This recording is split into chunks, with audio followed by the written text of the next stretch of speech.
Okay, so we're still in Longfin Wood. We've come a little bit further out towards the Crab and Winkle. We're almost halfway.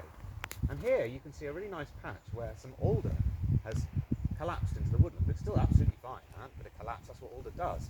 Alder is always higgledy-piggledy. Alder likes water. Alder is always growing quite voraciously in around streams. It loves it. And it has a lovely capacity to sort of, a bit like, well, not like the oak, because the oak's a bit different, but this one sort of does it all the time. It's constantly sort of collapsing and it moves across the woodland by that very process. Now here what we've got is it's fallen into the field.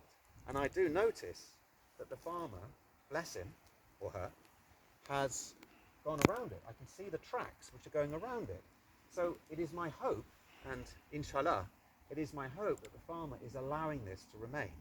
And if we look further down, long thin wood, we will see the border is all curvy. And the reason it's curvy is because it's a really decent compromise that the farmer is making. I mean, it could be better, always it could be better, but it's a good compromise that the farmer's making between an edge and the natural river border, with all its very particular sort of geomorphology.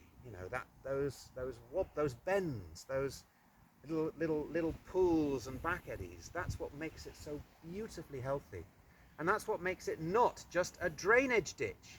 And the type of language that you sometimes see when it comes to a stream such as this is that this is just a big drainage ditch. That's its purpose, and we see that in the kind of the understanding of how easily one can say, oh, that's just it's not ancient, it doesn't matter. It doesn't matter whether it's ancient or not. That's the point. The point being, it is a rich, biodiverse, tangled, healthy piece of connectivity. It's like a really decent hedgerow. We're dealing with about, 30 yards wide. In parts it's wide, in parts it's thinner. And it stretches all the way down. It thins out in the next wood. But this particular patch, from the Crab and Winkle down to the border with the other field, which is where the little bridge is, it's really quite deep. And it's a very rich habitat. And what we saw earlier, we saw little trails going in and out of trees. And you can see these are trails of foxy, these are trails of badger, these are trails of, in one of the reports at the university it says hare. I've never seen hare here, but let's imagine there are hare, but they don't tend to creep along the river. But nevertheless, this is a really rich part, and it's because we have these collapsing alder. Now the woodland down there, when the farmer put his fencing in, which was about 4 years ago, I found it a bit sad because he came and really straightened that tangle. It's all alder down there. It's a whole section of alder.